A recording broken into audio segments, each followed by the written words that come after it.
Namaste, yogis. It's Adrienne with How Yoga Changed My Life, a podcast. I have a very special episode today because today you get to learn about my favorite co-host, Mia's yoga story.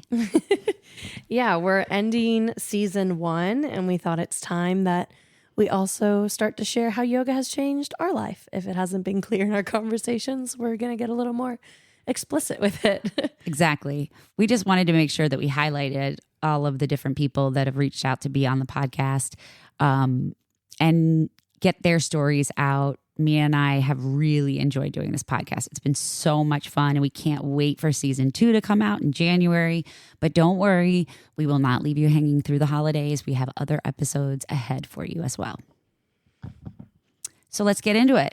You ready, Mia? Yeah, I'm ready. Putting you in the hot seat this time. Sounds good. Isn't that weird? I mean, we've been doing this since February. We've had, 20 some episodes of interviews, and now I get to interview my lovely co-host. So Let's Mia, do it. I'm not even going to make you introduce yourself unless you want to.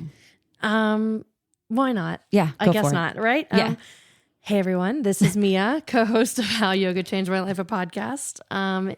In addition to this podcast, if this is the only place you've ever heard my voice and know me from, I am a yoga teacher and middle school teacher. I live in San Antonio. I've lived here for just about 5 years now. I have been teaching yoga for the same amount of time. Yeah, that's me. San Antonio. I almost said native. San Antonio resident, yoga teacher, and middle school teacher. Nice. So with all that being said, let's get to your origin story. When was the first time that you encountered yoga in your life? Yeah. So like a lot of our guests, I actually found yoga when I was in college. I was finishing up my freshman year, and I was signing up for my summer courses, and I decided to take my health and PE credit over the summer. And so I took yoga, which actually counted as the second level of health and PE. So I skipped the first level, but I was like, I really want to take yoga. I don't know why that was such a pull for me, but I knew that I wanted to just do that. So I was like, I'll figure out the level 100 later. I'm going to go ahead and do the level 200, which was yoga 1.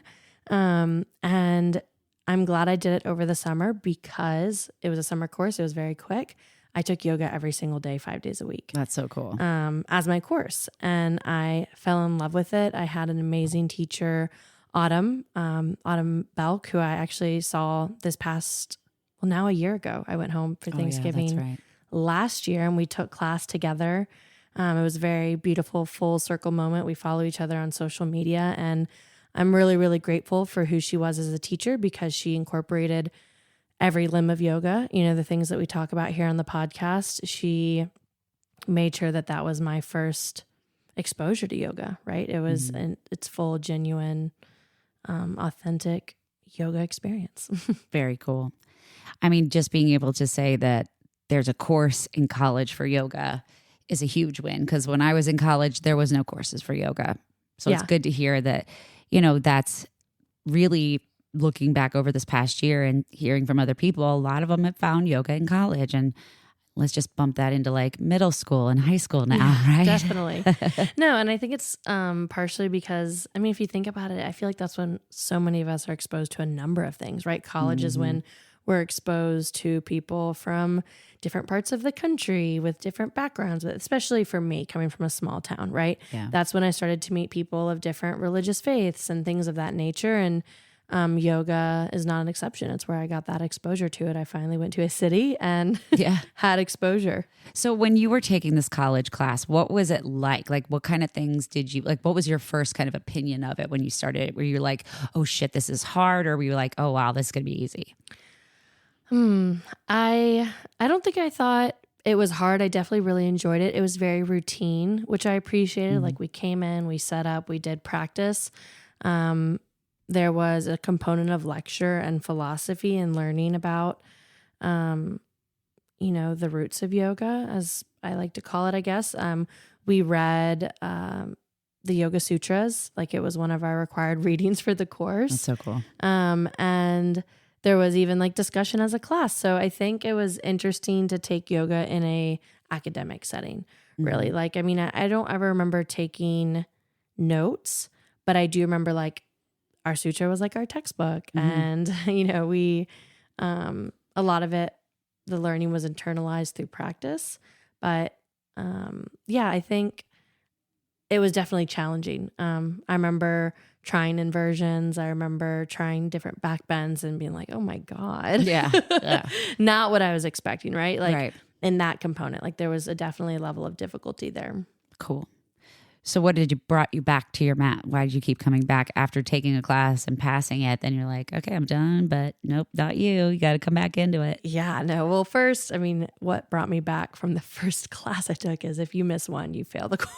That's true. Yeah, you would have It failed. was a summer course. You can only have so many absences. But in terms of like why after that first, I guess, exposure to yoga, did I keep going back? I fell in love with it. I mean, naturally, right? Yeah. I really, really enjoyed it. One of my best friends in school, Jane, she had done her yoga teacher training in high school. I was like, oh my God, so jealous. Wow. And so she taught yoga at our rec center. And so I started going to her classes every morning. And that was like a perfect continuation of what I had learned over the summer.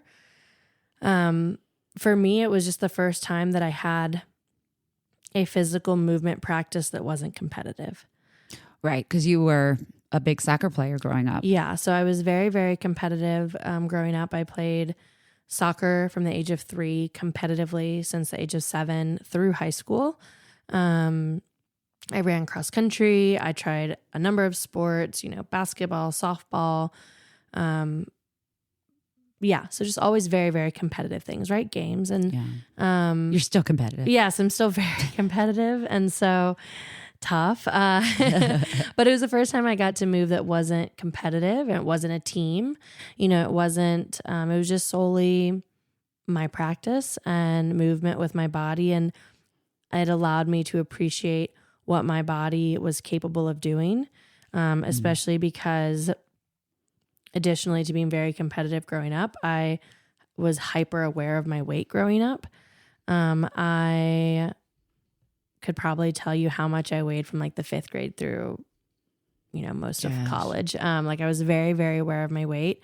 I had a lot of, I was never diagnosed with an eating disorder, but I had definitely some disordered eating patterns and disordered eating thoughts, to the point where, and I actually posted about this on social media close to a year ago or earlier in this year, but I was in high school, the same height that I am now, the same stature, and I weighed 100 pounds less than I currently weigh. There's not a lot of pictures from those times. There's a few, and I look just, it's shocking. That's insane. I was very, very unwell is like the best way I can put it. You know, being fully grown teenager. Right now, teenagers aren't fully grown. I mean, in some ways, physically, but physically, yeah, I have not grown in height, and I weighed a full 100 pounds less than I weighed now. So I had a very, very unwell relationship with food and with my body. And yoga was the first time where I could move my body in a way that wasn't punishing. Because you said before, like the competition side of your soccer career and growing up playing soccer and being in kind of these like competitive situations, you're comparing yourself to others all the time, right? And that probably, did that have a lot to do with it as well, of like, you know, the competitive side, but then also like the physical side of it and looking at other people? Yeah, a teensy bit, especially. So I also ran cross country, and my first year I was very, very I had a promising future in running, and like my coaches were like, if you keep this up, this pace, you'll go to states, you'll do this, you'll do X, you'll do Y, you'll do Z. And I noticed that the less I weighed, the faster I could run. And so that was typically where I like really was interested in losing weight, especially in high school. But it got to the point where it was detrimental. Yeah. I started slowing down, and I noticed it in soccer season, my sophomore year, where I couldn't run. Like it was kind of like those nightmares where you feel like you're running through jello or pudding. Those. Yeah. That was actually happening in my life. So like I knew that I could get from point A to point B, but I wasn't I couldn't. Like I had done it previously. Yeah. I was faster than a lot of girls on my team, but then all of a sudden I wasn't. My body was starting to be to work against me. And so that was one sign. I also didn't smoke in high school. I have since experienced marijuana.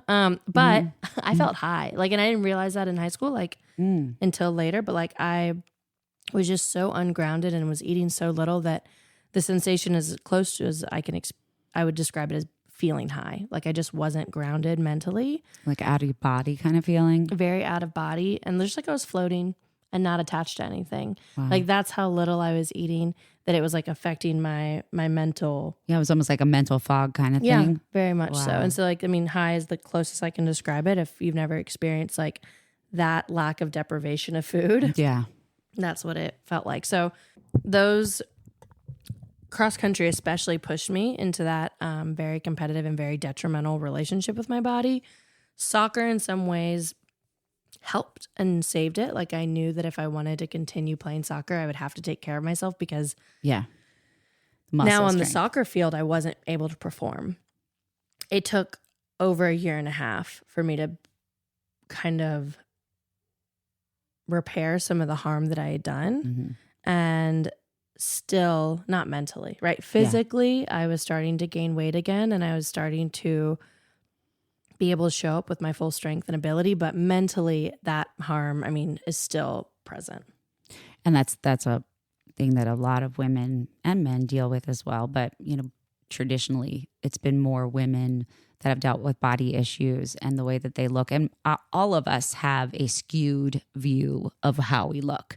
I used to love those Dove commercials that they would have out where they would show like a woman would be sitting there and she would describe herself to an artist and the artist would draw the person, and then they would have them like, they had to do like a chalk outline of their body, I think, and like what they would draw and then what they really were. And it's just incredible to see that, I think that is the one beautiful thing about the big why in yoga is that it shows us that we aren't these disgusting creatures. We actually are beautiful humans and we're beautiful, boundless energy with limits that are limitless behaviors that we could accomplish things in life, but yet we have such a skewed view of that and in both good and bad, right?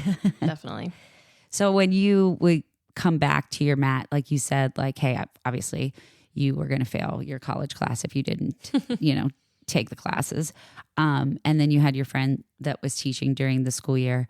But what really was the thing that brought you back? Like, do you remember any kind of specifics about, like, was it the way that it was affecting you physically or mentally or both? I think mentally, it was very restorative. It was very peaceful and calming in ways that other movement practices hadn't been.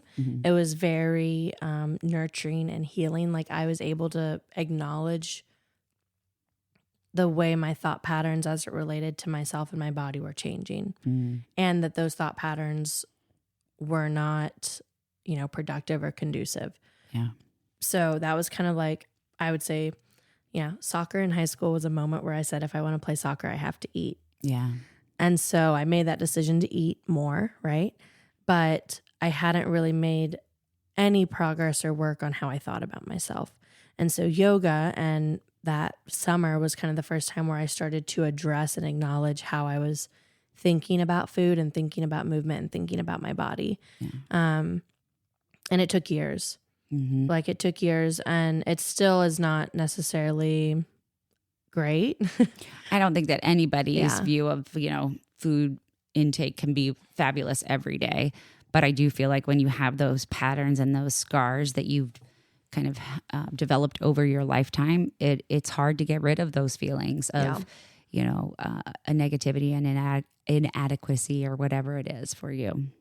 So you went back to your mat after you passed the class. Did you go back and take the first Yoga 100? So that was Yoga 100. I also took Yoga 200. That was considered a physical level 3. I had to go back. I took cycling. That was my physical level 100 course. I don't even know. Okay. Yeah, but it was like Yoga 200 was like a second level for PE classes. Gotcha.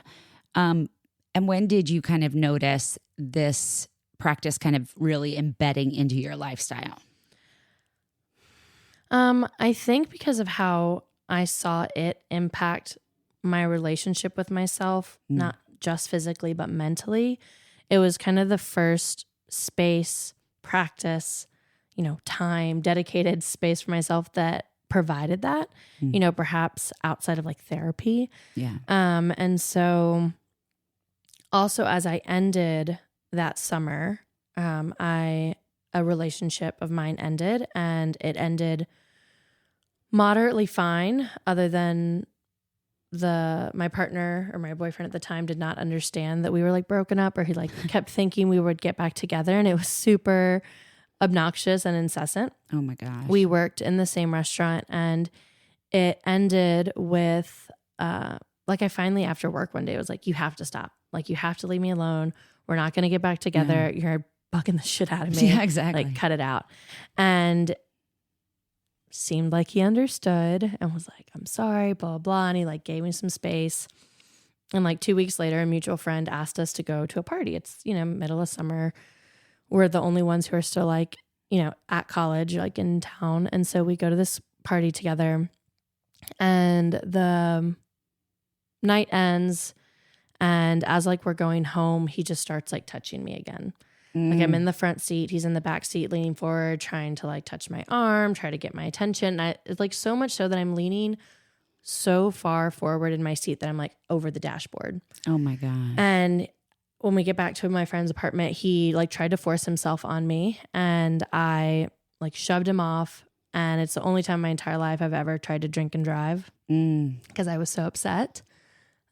That's such a very scary experience. Yeah. And so thankfully my other friend came out and drove me home.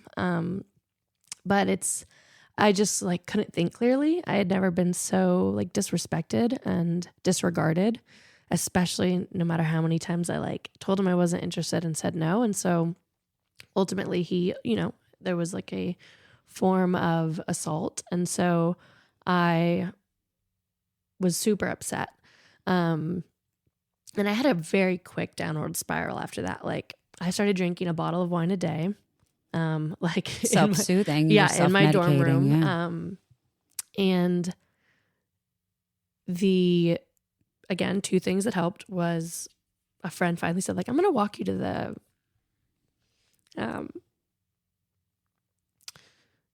a friend said she would like walk me to counseling. And so I was like, yeah, there is something kind of wrong here. Right, I know. I was like, sorry to laugh at you, but I mean, yeah. No, and I was just like really upset, and I had been like trying to self-soothe with alcohol, and I was angry. Like, I mean, I was pissed, beyond pissed, because then the next year he and I also lived in the same residence hall. Oh my god! So it was a nightmare. And oh my God, I was nuts. I was just so angry. And so therapy and yoga were the two things that helped. Wow. And what was interesting is then that following summer, as I did the next, I already knew when I finished yoga 1, I wanted to take yoga 2. So I had already scheduled it into my summer classes.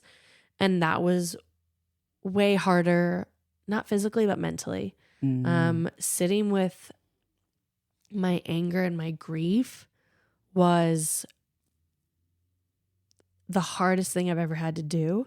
And I'm so grateful I was in that class for a grade and I couldn't skip out, because I would have. Yeah. I would have just left because I was very, very angry. And that's something also, like, right, I said that there was like the starting of healing as it related to like my body and food and those patterns. That is when that starting of healing as it relates to that relationship, I mean, consumed me for years. Yeah. Because I had a relationship after it that, I mean, I think completely was derailed by the anger I still had around that assault. Because afterwards, I just completely isolated myself from him. And the partner who assaulted me, we had a conversation at one point, and I was like, okay, it was a misunderstanding.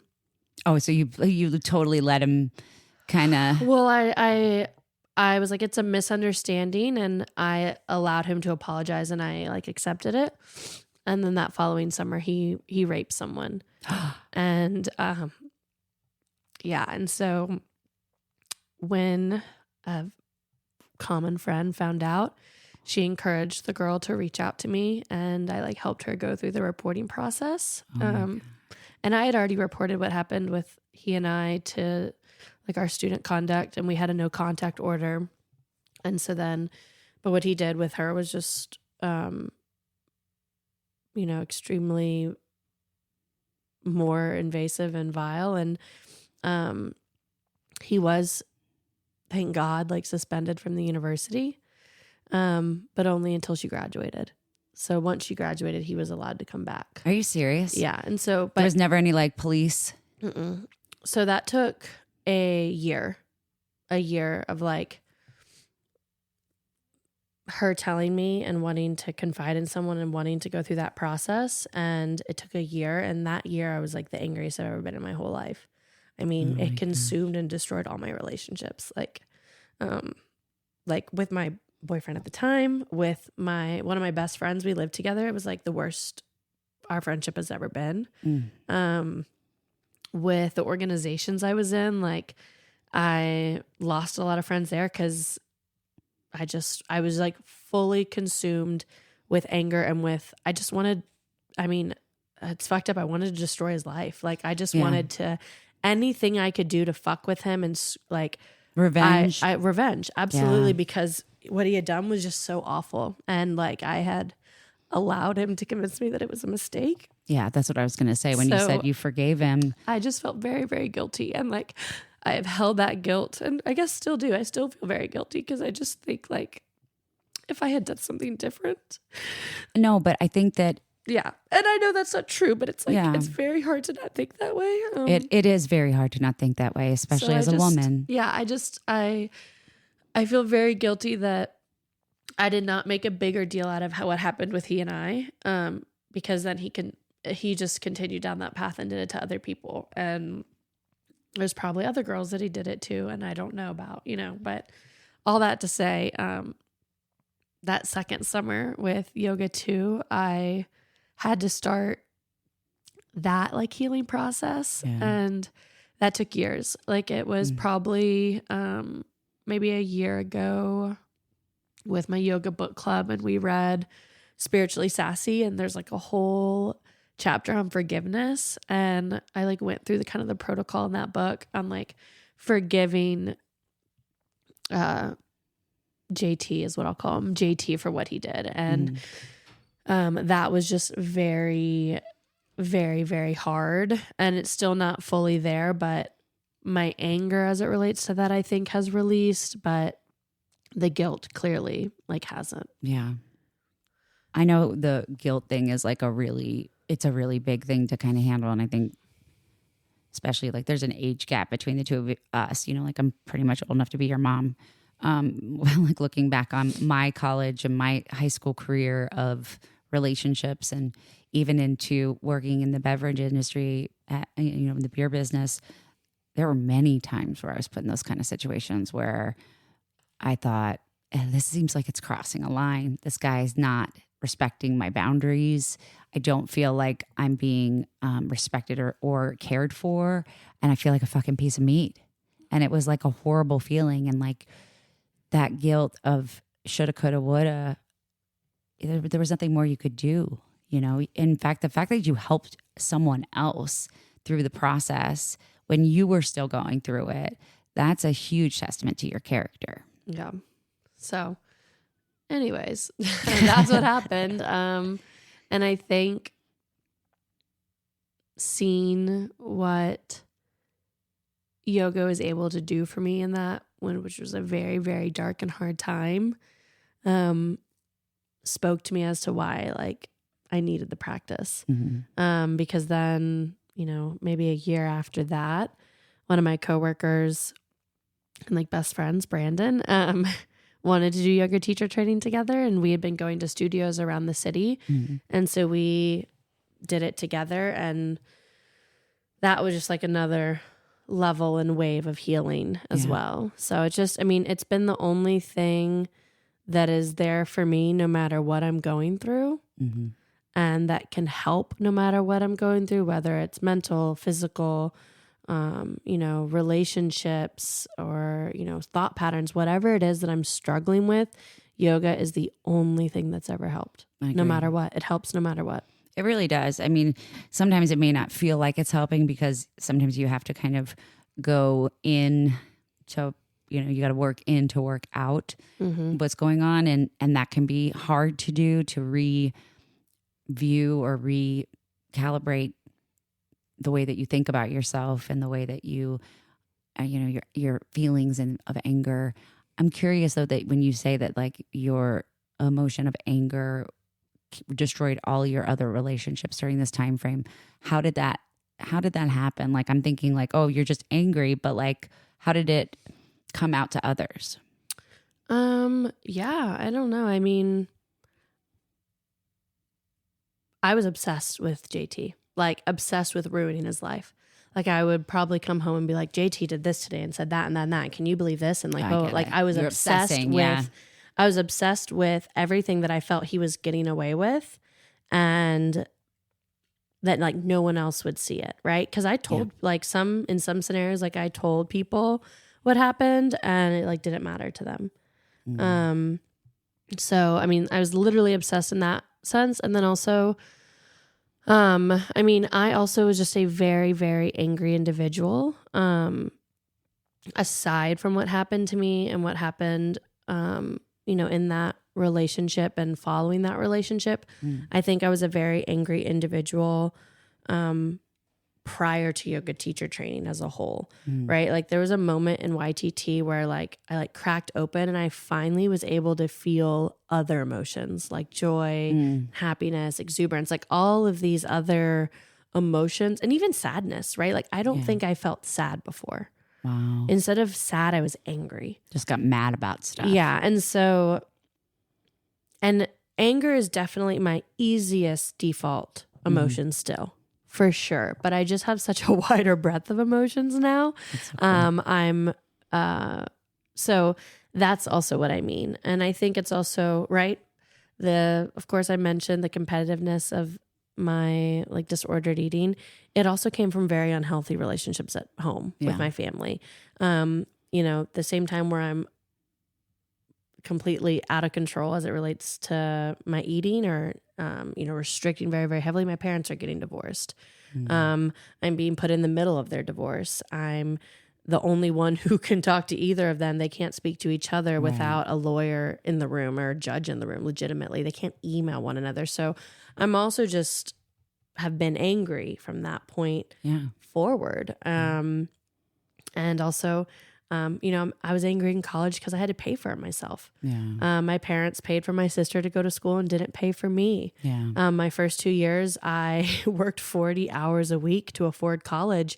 And I was angry that none of my friends had to do that. Right. No one around me was dealing with that, was afraid to be able to pay their bills. Yeah. So that's just another, like I was just angry about a lot of things. Yeah. It's so interesting the way that you said that. Like I didn't feel other emotions. No, not at all. Yeah. I mean, I think I was a very angry person for a long time too. There's been pieces and parts of my life where I've noticed like this immense amount of anger or frustration. And it's like, if you don't have the skill set to be able to understand that you can move past those feelings and you can move through those feelings and you don't have to hold on to those feelings. And, mental health is a real freaking thing. Back in the day, it wasn't that big of a deal. You were put on a shorter bus if you had any issues when you were my age. Nowadays, talking about mental health and talking about the relationship to self is super important. And the yogic practice, not just the asana piece of it, but the actual meditation and the tapas and all the other limbs is really what brings out the idea that you don't need to hold on to these feelings or these emotions.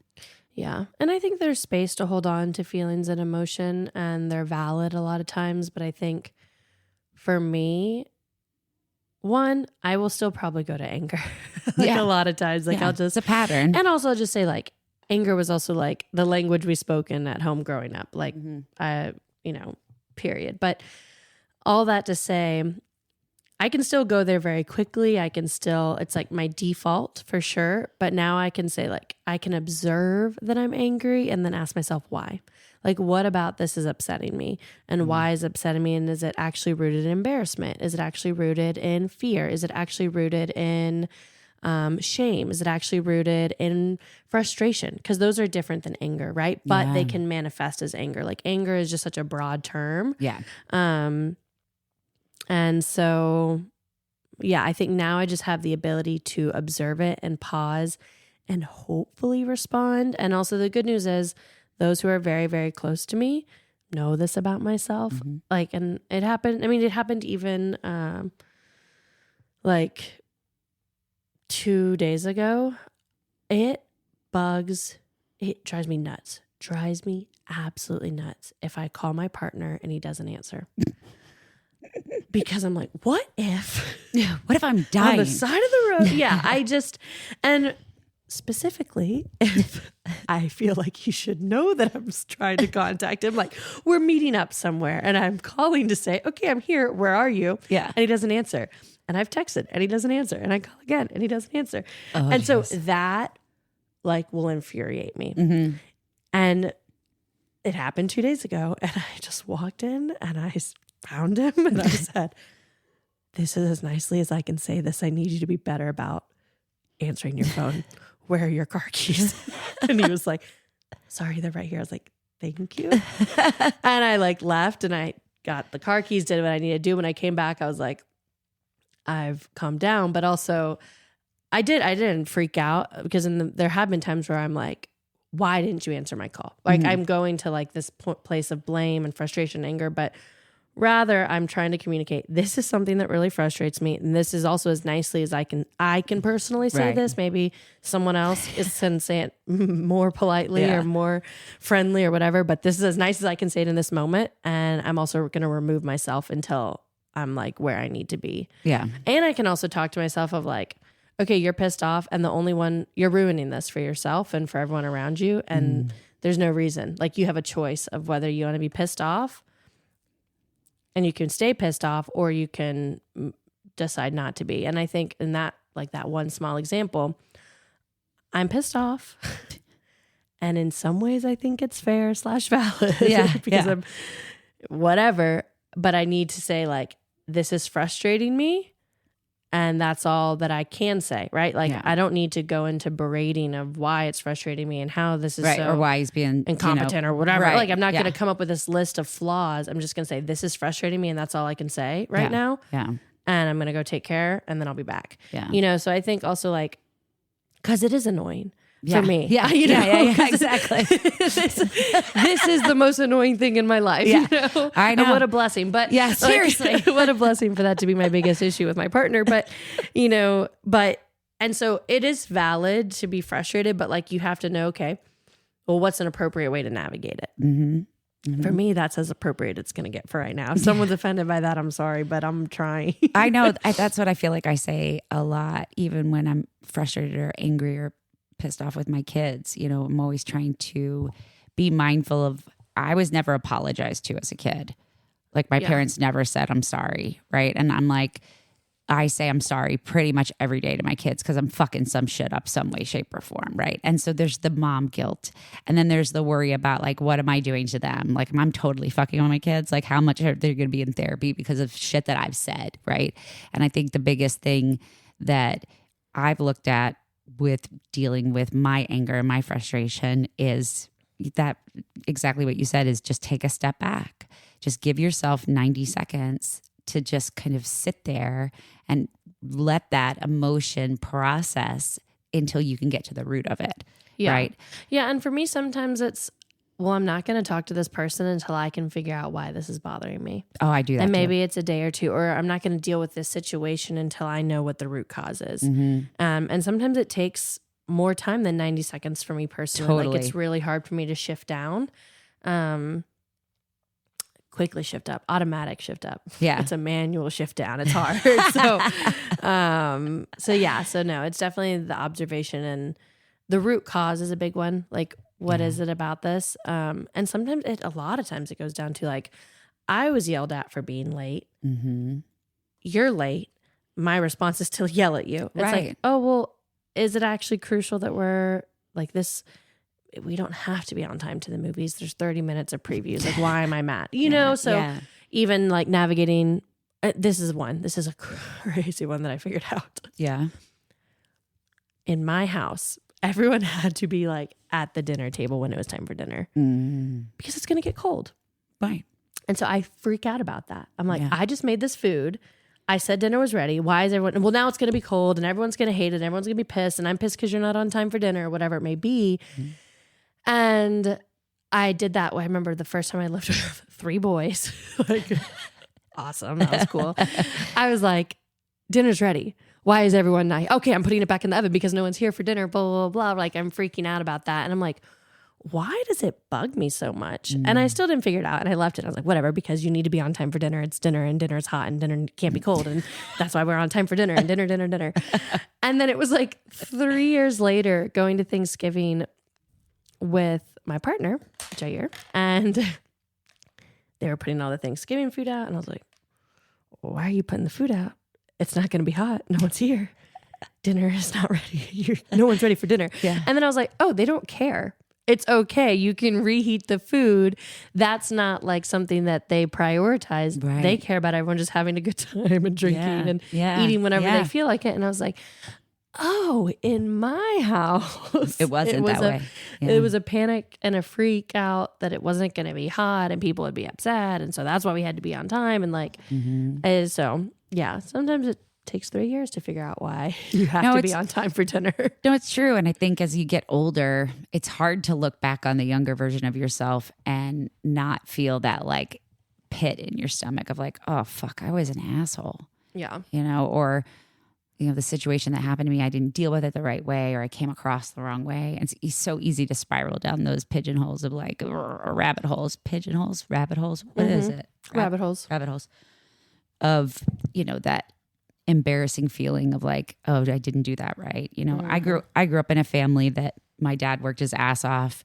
My mom stayed home.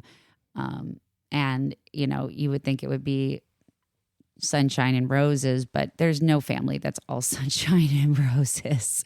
There's a lot of shit that goes on that I think that, you know, as parents, as kids, we don't realize how much it affects us in the future. Mm-hmm. So let's go back to that Yoga 200, that second summer. And that was the summer you said that was really kind of like the bringing it more from a physical practice to kind of the emotional, spiritual side of things, right? Yeah, I think it was just harder, right? Like it was, the physical practice was there, but it didn't have this like lightness to it anymore. Like it wasn't just like, ooh, I get to try all these cool new things. I'm also having to sit with my body and my breath and my thoughts in a way that's horribly uncomfortable. Yeah. When you were saying about the disordered eating and like that kind of started to go away once you were doing the soccer thing. And then how did it get impacted after yoga 1, yoga 2? Like, were you already kind of on your way to a better eating pattern at that point before yoga, or was it after yoga?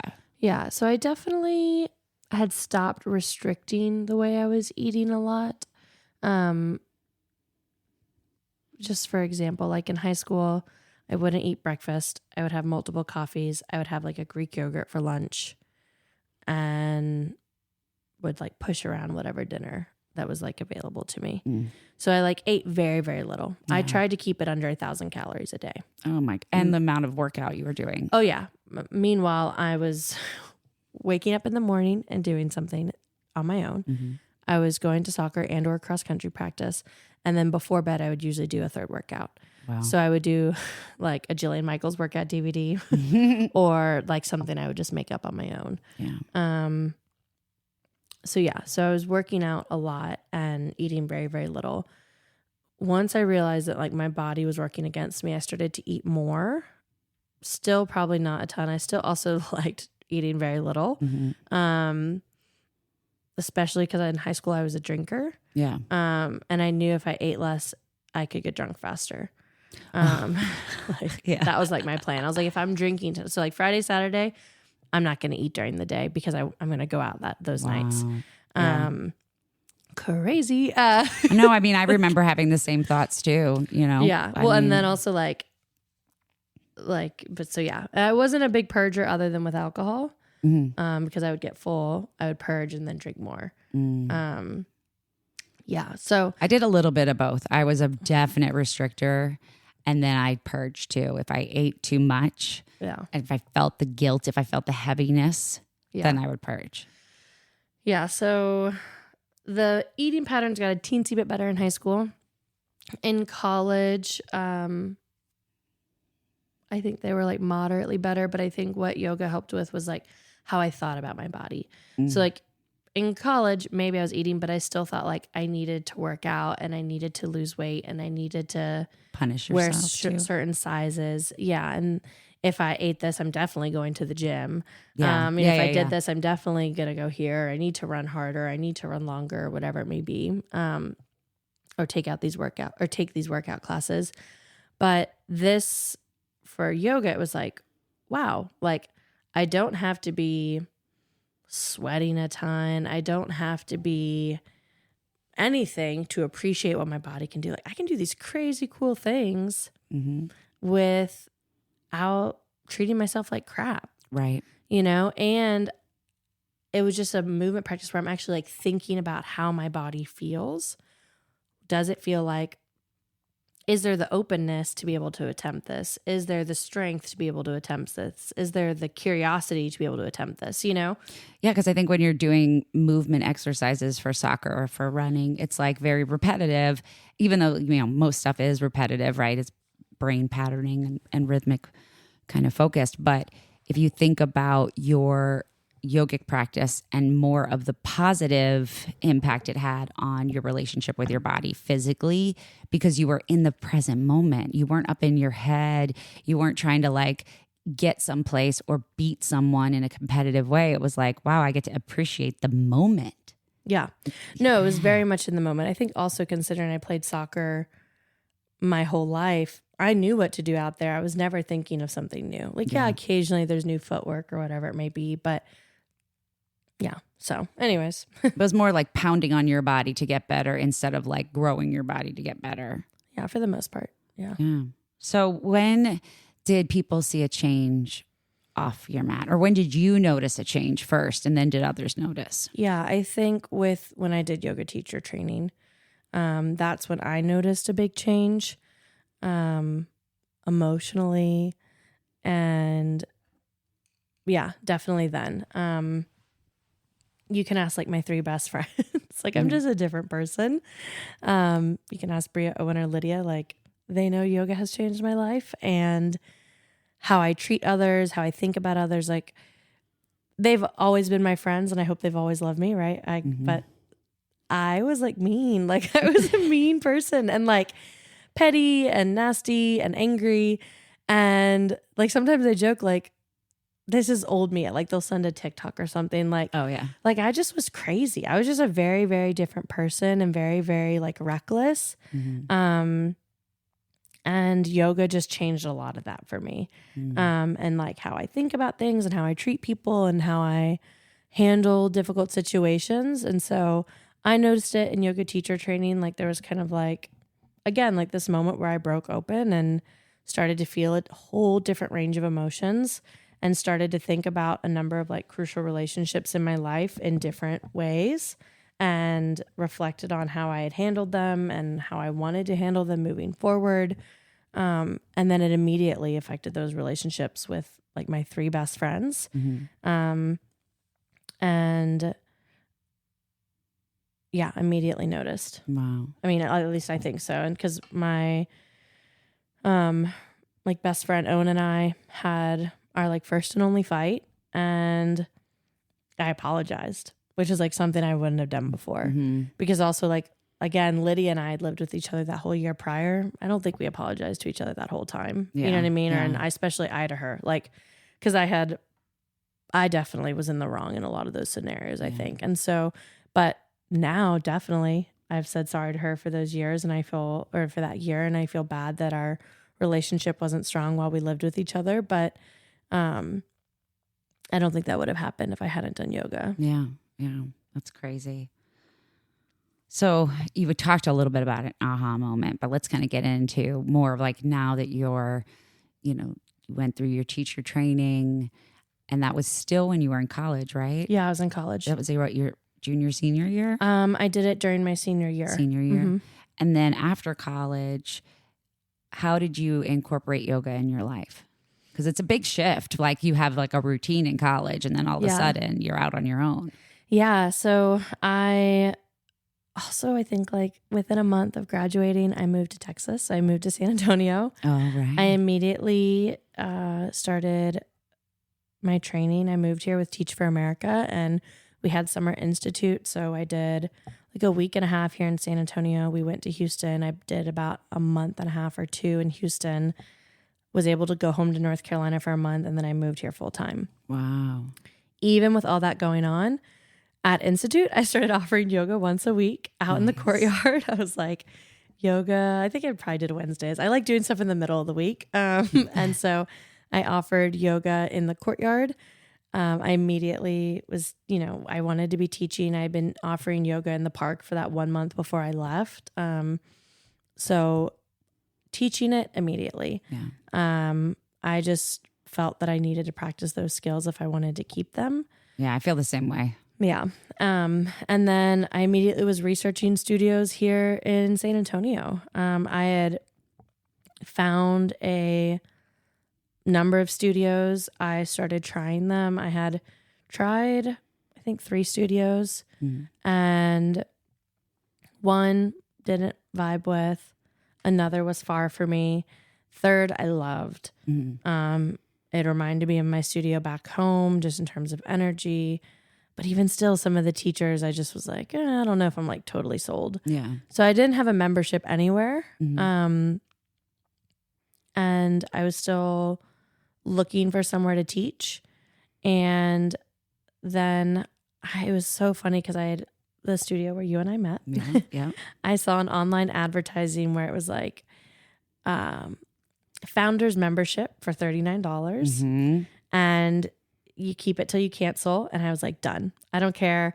Like, I'll do it. And I remember telling Jair, if it sucks, I'll cancel. I don't care. But like $39 is unheard of. Right. $99 is like a standard for unlimited for a month, and $39 was unheard of. And so I immediately signed up. And then driving around, I was like, there it is. I saw the sign go up probably about a month before the studio opened. And I found the studio. I really liked it. Opening week was a great week for me as a student. And, but then as we've talked about a month or two after that, COVID happened. No, like a week after the studio opened, Yeah. COVID shut the world down. And it also just sucked because I've been trying studios. I was in the middle of my first year teaching, which I haven't talked a lot about on the podcast, I don't think too much. But one, all the teachers out there, like the first year of teaching school kids is the hardest thing. Thankfully, every year after that is easier, but it is like one of the hardest things. And so I'm in the middle of navigating like my new profession, 150 kids, a campus that is in absolute chaos, discipline issues out the wazoo, unsupportive administration. Like, I'm just struggling, right? Yeah. And then like spring break happened, and I was like, you know what? I think I've kind of got teaching figured out because I had a bunch of coaches that were helping me. It's time for me to find a yoga studio. I find the studio where Adrienne and I met, and then a week later, everything's closed. You're right. It was a week because it was spring break. You're right. And so everything closes. That sucked. Big time. Big time. What was good about it is my studio back home started offering online yoga. Yeah. As everyone did. So I started practicing with my studio back home. I started teaching online yoga. I started offering Zoom yoga for friends and family. That's awesome.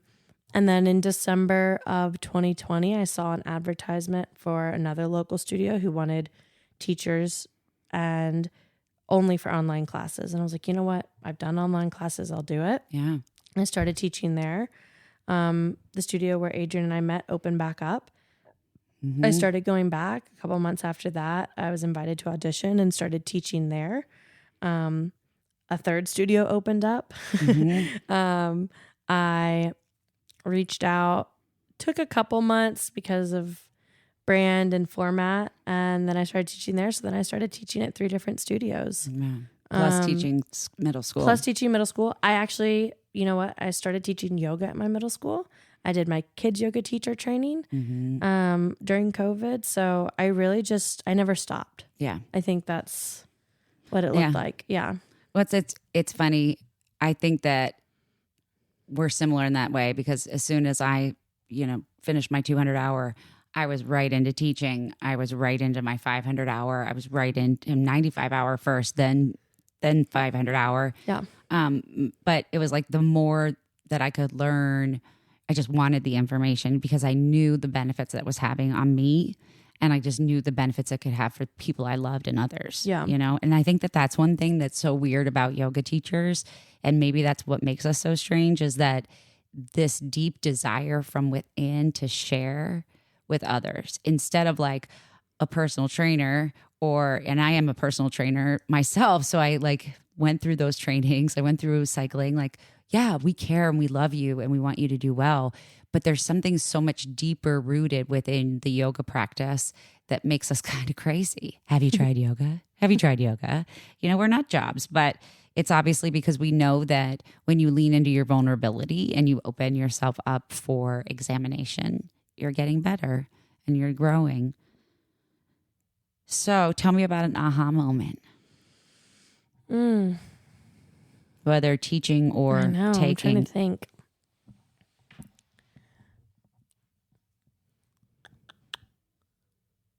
Let me think.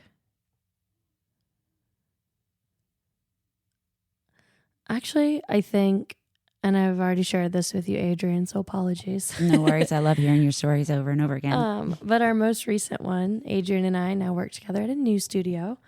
And it's a studio that has formats and a very strong brand. And it's something that I think all of us as teachers are always trying to navigate and balance. Yeah. Right. And it's like a struggle sometimes. Sometimes a brand makes it very easy to step into, but then as someone I'm the lead at this studio for yoga, and I'm always having to navigate that with teachers of like, oh, you need to be on brand, you need to be on format, right? And we just had some master teachers come in from out of town, and they did some branded classes, and it was like the opposite of everything we were struggling to do. Yeah. Right. Yeah. And I think struggling because we were like, a lot of us were trying to force ourselves into a box of brand and a format. Yeah. And like you have to teach this way. You have to say that. We kept having these, we have to. Like, this is the hard and fast rule. And so all the teachers came out of the class and said, well, they didn't do X and they didn't do Y and they didn't do Z. And in the middle of class, I had this moment and I shared it with them. I said, that's great. I'm glad they did it their way. Like, it goes to show that there is a format that we are going to follow, but it's our choice of how we want it to be experienced. It's our choice how we show up within that format and what experience we want to have for our community. Yeah. And that's my most recent aha, as a leader in this space and as a teacher in this space of like, what do I want my students to walk away with? Yeah. What do I want to be true for them when they come into this space? And that's what we as teachers, when you're a strong community, have the ability to influence. Yeah. And that's huge. So many people give like franchised yoga studios a hard time and think like it's not real yoga. It's just it's just a franchise. It's just a corporation. It's just capitalism. But yeah, there are some like that. But there are places and spaces that you can go to where you can feel that community of yogis and you can feel that connection of self and getting on your mat and feeling safe or supported or cared for or growing. But it's interesting when yoga teachers are given a format, most of the yoga teachers that I've trained over the years are like, I have to memorize this. I have to know everything. What do you want me to say here? What should I say here? It's like, no, it's not that prescriptive.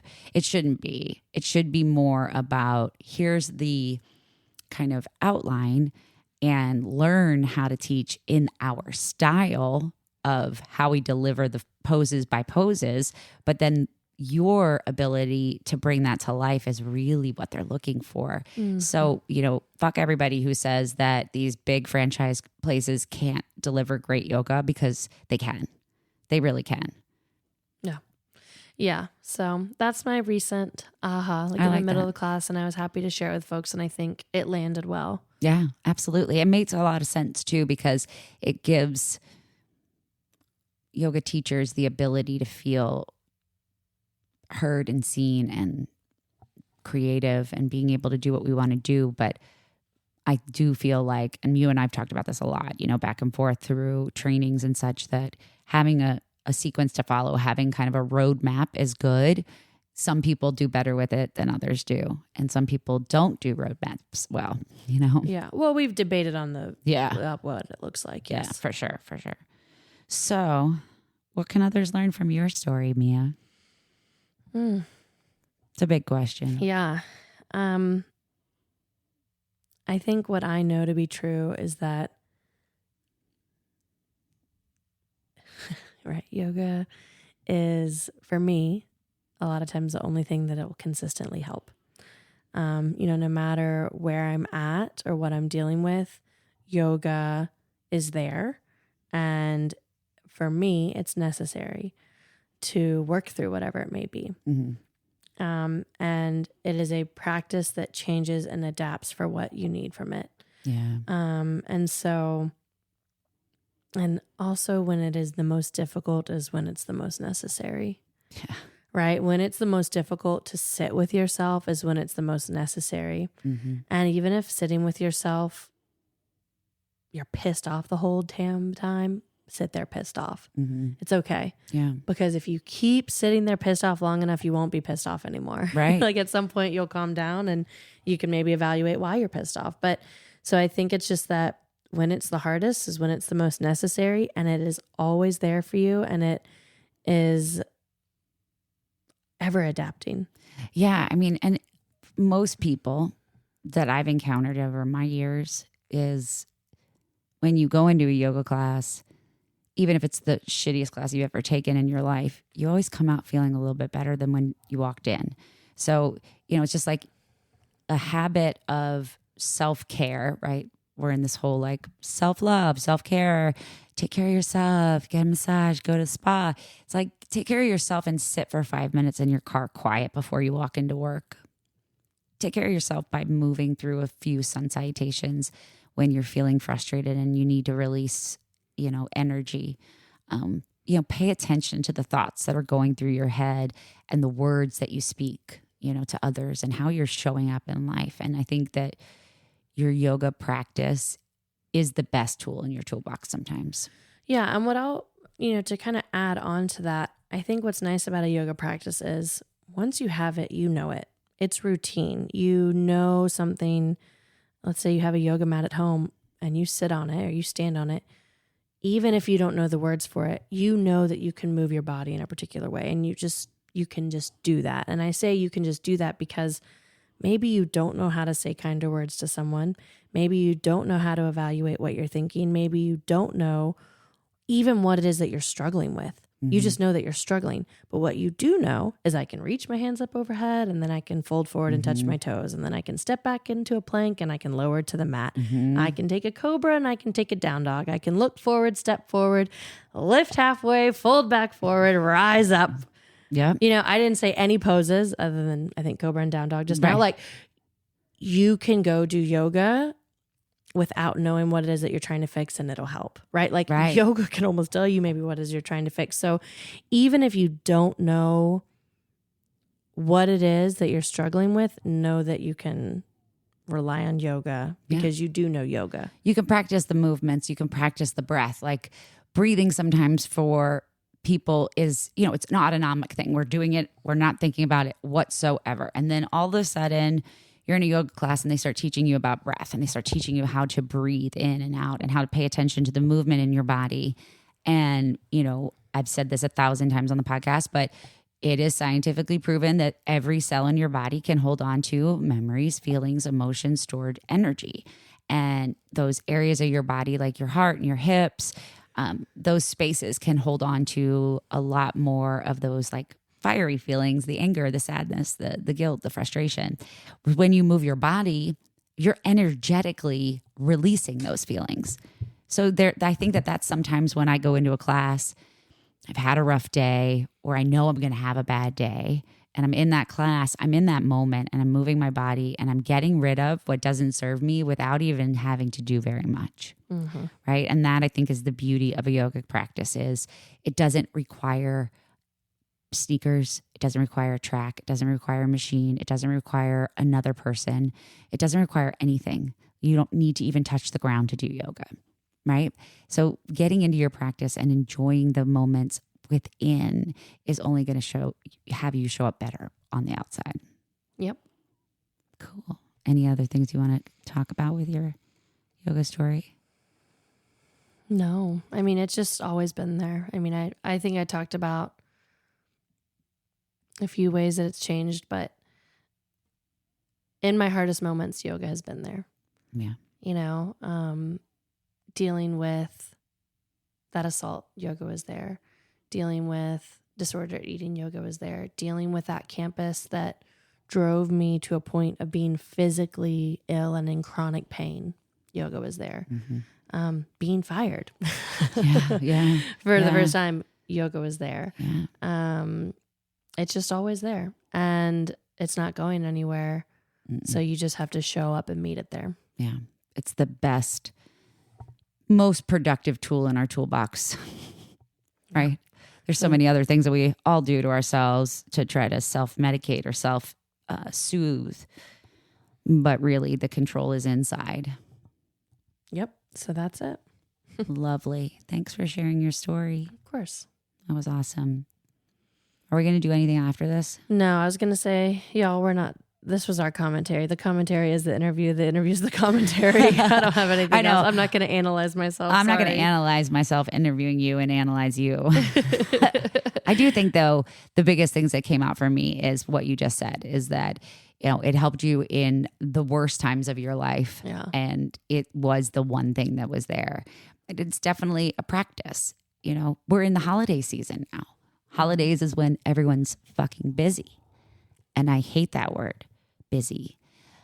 And this is when 90% of like people get too busy that they forget to work out, or they forget to breathe or move or meditate. And that, to me, is this time of year is a really integral time where you do have the opportunity to keep your yoga practice going so that it will be there for you when you need it, whenever. Lovely. Well, thanks for sharing your story, Mia. Don't forget, listeners, you can follow us on the gram and TikTok at Yoga Changed. Use our hashtag HYCML, How Yoga Changed My Life. If you want to be on the pod, you can email us or send us a DM. We also have a click here to fill out an application form to be on the podcast. It's right on the bottom of every single episode, as well as on our website, howyogachangedmylife.com.